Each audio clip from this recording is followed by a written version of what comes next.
Social media पर बहुत ही negative news देखकर, बढ़ती मौतें देखकर ये सब घबराहट का काम करता है। मैम जैसे हम देख रहे हैं कि सेकेंड वेव आ चुकी है कोरोना की, लेकिन उसके मुकाबले जब फर्स्ट वेव हुई थी तो लोगों में इतनी मानसिक सेहत को लेकर इतनी जागरूकता नहीं थी जितनी कि अब, ऐसा क्यों?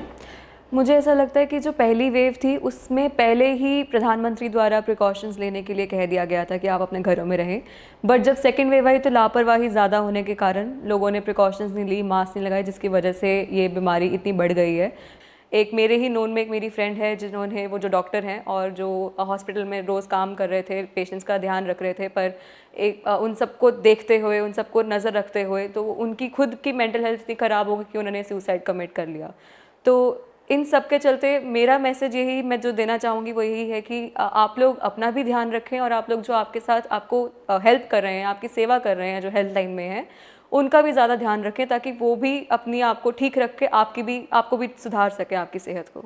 एक ओवरऑल फियर पैदा हुआ है लोगों के मन में, जो कभी कभी बहुत ज़्यादा एंग्जाइटी का रूप ले रहे हैं।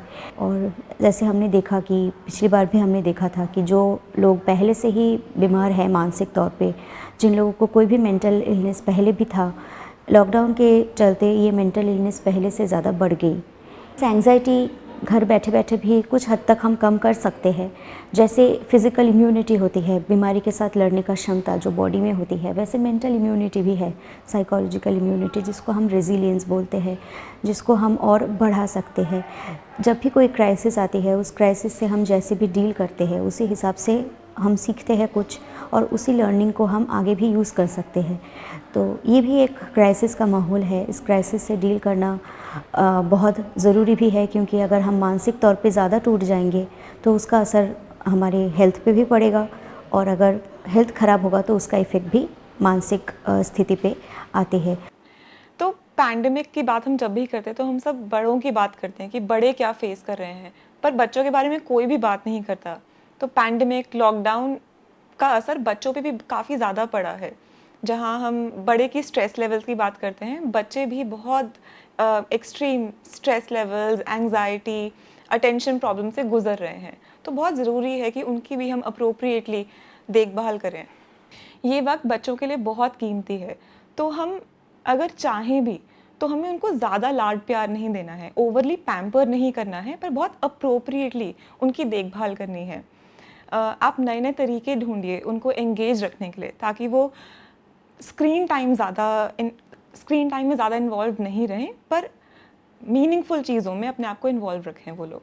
लास्ट ईयर जब केस हुआ था, सुशांत सिंह राजपूत का केस हुआ था, उसने सुसाइड कर लिया, तो उसकी वजह से हमारे पास लोग ऐसे आए हैं जो उसकी डेथ के बाद उन्होंने हमसे क्वेश्चनिंग किया उसने ऐसा क्यों किया। इसका बहुत ज़्यादा इफ़ेक्ट हो रहा है मेंटल हेल्थ पे। पिछली बार जब लॉकडाउन हुआ था तो लोगों ने उसे बहुत ही क्रिएटिव वे में लिया था, कोई बेकिंग कर रहा था, कोई कुछ कर रहा था। लेकिन इस बार जब सेकंड स्ट्रेन आया है तो सोशल मीडिया पर बहुत ही नेगेटिव न्यूज़ देखकर, बढ़ती मौतें देखकर ये सब घबराहट का काम करता है। इस सवाल का जवाब तो मैं अपने पर्सनल एक्सपीरियंस से ही दे सकती हूँ। कुछ टाइम पहले मैंने भी कोविड को मात दी है। मुझे भी काफ़ी सिम्टम्स था, और ये बहुत मुश्किल हो जाते हैं जब अपने घर से बहुत दूर कहीं पे अकेला रहना होता है और ऐसे बीमारी के साथ रोज़ दिन फाइट करना होता है। बहुत ज़रूरी है अपनों के साथ टच पे रहना। तो मैंने अपने सारे क्लोज़ वंस जो भी मेरे फैमिली मेम्बर्स एंड फ्रेंड्स हैं सबके साथ टच में थी। रोज़ कॉल पे बात करना, वीडियो कॉल करना, ये मुझे एक अलग लेयर ऑफ पॉजिटिविटी दे रहा था। और स्टोरी बुक पढ़ना, कुछ मूवीज़ देख लेना, इस तरह से मैंने अपने आप को काफ़ी चीज़ों में एंगेज रखा। इस टाइम में हम क्रिएटिविटी को बढ़ावा दें और नई नई चीज़ें सीखें, और सबसे ज़रूरी है मदद करें, जितना हो सके लोगों की मदद कीजिए। मैं पर्सनली पॉजिटिव सेल्फ टॉक को ज़्यादा इम्पोर्टेंस दूंगी। अपने आप को थोड़ा पॉजिटिव बात करना, उससे खुद को ही अच्छा फील होता है। न्यूज़ कम से कम देखें तो बेटर रहेगा। अपने अंदर की उम्मीद को मत मरने दीजिए। याद रखिए, हम होंगे कामयाब, हम होंगे कामयाब, हम होंगे कामयाब एक दिन। मन में है विश्वास, पूरा है विश्वास, हम होंगे कामयाब एक दिन।